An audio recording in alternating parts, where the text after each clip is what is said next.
नमस्कार विद्यार्थी मित्रांनो, मी तुमचे एज्युकेटर श्वेता चंदनकर तुम्हा सर्वांचे global online UGC net set exam preparation या युट्यूब चॅनलवर स्वागत करते. तर यूजीसी नेट एक्झाम 2025 यासाठी आपण प्रिपेअर करतो आहोत आणि पेपर 2 विषय मराठी यामध्ये या विषयामधले जे महत्त्वाचे पीवायक्यू प्रश्न आहे ते सिरीज आपण घेऊन आलो आहोत आणि आज आपण काही महत्त्वाचे पीवायक्यू प्रश्न पाहणार आहोत इथे. त्यामुळे हा व्हिडिओ शेवटपर्यंत नक्की बघा. आपला जो पेपर आहे तो 7 जानेवारीला आहे. ठीक आहे, त्याआधी तुम्ही चांगले मॉक टेस्ट द्या, रिव्हिजन करा आणि व्यवस्थितपणे युनिट्सचा अभ्यास करा. ठीक आहे. ग्लोबल ऑनलाईन आपल्यासाठी घेऊन आले आहे पेपर 2 विषय मराठी याचा संपूर्ण कोर्स, ज्यामध्ये पेपर 1 तुम्हाला मोफत मिळणार आहे, सोबत रेकॉर्डेड आणि लाईव्ह क्लास मिळणार आहे, पूर्ण 10 युनिटची PDF नोट्स मिळणार आहेत, सोबतच 20+ टेस्ट आणि पूर्ण अभ्यासक्रमावर चाचणी सुद्धा मिळणार आहे. याची जी फीज आहे ती 8,000 रुपये आहे. चला तर मग आपल्या प्रश्नांना सुरुवात करूया. पहिला प्रश्न आहे, यमुना पर्यटन यांचे लेखन कोणी केले? हरिभाऊ आपटे, बाबा पदमजी, केशवसूत लोकहितवादी. तर यमुना पर्यटन ही जी कादंबरी आहे ती मराठीतील पहिली स्वतंत्र सामाजिक कादंबरी आहे, जे बाबा पदमजी यांनी 1857 मध्ये लिहिलेली आहे. या कादंबरीत तत्कालीन समाजातील रूढी, अंधश्रद्धा आणि स्त्रियांची स्थिती यांचे वर्णन सुद्धा केलेले आहे. ठीक आहे, त्यामुळे आपलं उत्तर काय असणार आहे? बी असणार आहे. त्यानंतर मराठीतील पहिली सामाजिक कादंबरी कोणती? यमुना पर्यटन, पद्मावती, मंजुषा, गोदावरी. तर ही यमुना पर्यटनच आहे. ठीक आहे, पद्मावती नाहीये, यमुना पर्यटन आहे. त्यानंतर आधुनिक मराठी कवितेचे जनक कोण? गोविंदाग्रज, बालकवी, केशवसूत, भाब पोळकर. तर आधुनिक मराठी कवितेचे जनक कोण आहेत? ते आहेत केशवसूत.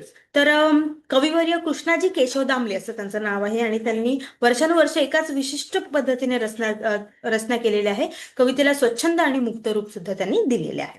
त्यामुळे आपलं उत्तर काय असणार आहे? सी असणार आहे, केशवसूत. तुतारी ही कविता कोणाची आहे? गोविंदाग्रज, केशवसूत, बालकवी, भाब पोरकर.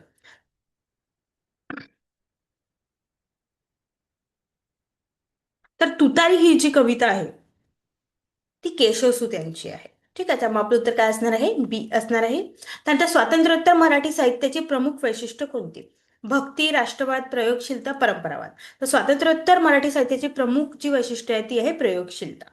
तर या काळात लेखकांनी साहित्याच्या विविध प्रकारांमध्ये जसे कविता, कथा, कादंबरी आणि नाटक किंवा नवीन शैली, विषय तंत्राचे प्रयोग केले. त्यामुळे साहित्यात विविधता आली, अधिक समृद्ध झाले, विचाराला चालना मिळाली. भक्ती, राष्ट्रवाद आणि परंपरावाद ही वैशिष्ट्य प्रामुख्याने स्वातंत्र्यपूर्वीच्या किंवा अगदी सुरुवातीच्या काळातील साहित्यात आढळली आहे.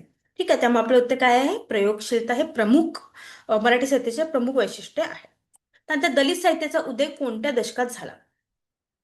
1940, 1950, 1960, 1970. तर दलित साहित्याचा उदय जे आहे ते 1960 मध्ये झालेला आहे. ठीक आहे. तर चळवळ ही 1960 नंतर सुरू झाली. चीड आणि बंड ही या चळवळीची प्रमुख वैशिष्ट्य होती. वेदना, विद्रोह आणि नकार ही या साहित्यातील महत्वाची तत्वे होती. ठीक आहे, तर दलित साहित्याचा उदय 1960 मध्ये झालेला. आपलं उत्तर काय असणार आहे? सी असणार आहे. त्यानंतर दलित साहित्य संज्ञा लोकप्रिय कोणी केली? नामदेव ढसाळ, बाबुराव बागुल, दया पवार, शरणकुमार निंबाळ.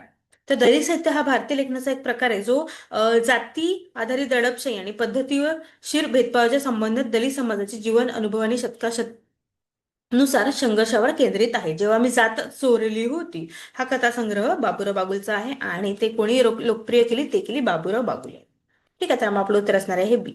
नंतर ग्रामीण साहित्याचा प्रमुख विषय कोणता? शहरी जीवन, ऐतिहासिक घटना, ग्रामीण वास्तव, पौराणिक कथा. ग्रामीण साहित्याचा प्रमुख विषय आहे ग्रामीण वास्तव. कारण यात शेती, निसर्ग, तिथल्या लोकांच्या समस्या, संस्कृती आणि जीवनशैलीचे चित्रण असते. त्यामुळे ग्रामीण साहित्याचा प्रमुख विषय ग्रामीण वास्तव हाच असतो. ठीक आहे. नंतर स्त्रीवादी मराठी साहित्याचा केंद्रबिंदू काय आहे? सौंदर्य, कुटुंब, स्त्री अस्मिता, परंपरा. तर स्त्रीवादी मराठी साहित्याचा मुख्य केंद्रबिंदू जो आहे तो स्त्री अस्मिता आहे. ठीक आहे, साहित्यातून स्त्रियाच्या जीवनातील अनुभव, त्यांच्या समस्या, हक्क आणि समाजात स्वतःची ओळख निर्माण करण्याची धडपड मांडलेली आहे. ठीक आहे, त्यामुळे स्त्री अस्मिता जे आहे त्या आत्मसन्मानाचे आणि त्यांच्या अस्तित्वाचे प्रश्न हे साहित्याचे मुख्य विषय दिसून येते. कुठे? स्त्रीवादी मराठी साहित्यामध्ये. त्यामुळे आपलं उत्तर काय असणार आहे? सी असणार आहे. नंतर कालसंकोची संकल्पना कशाशी संबंधित आहे? नाट्यशास्त्र, कथनशास्त्र, छंद, रस. तर कालसंकोच जे आहे ही संकल्पना कथनशास्त्र याच्याशी संबंधित आहे. भरत मुनी यांनी लिहिलेला हा प्राचीन भारतीय कला ग्रंथ शास्त्रीय संस्कृत रंगभूमीच्या सर्व पैलूबद्दल आहे, ज्यात नाटक, नृत्य आणि संगीत यांचा समावेश आहे.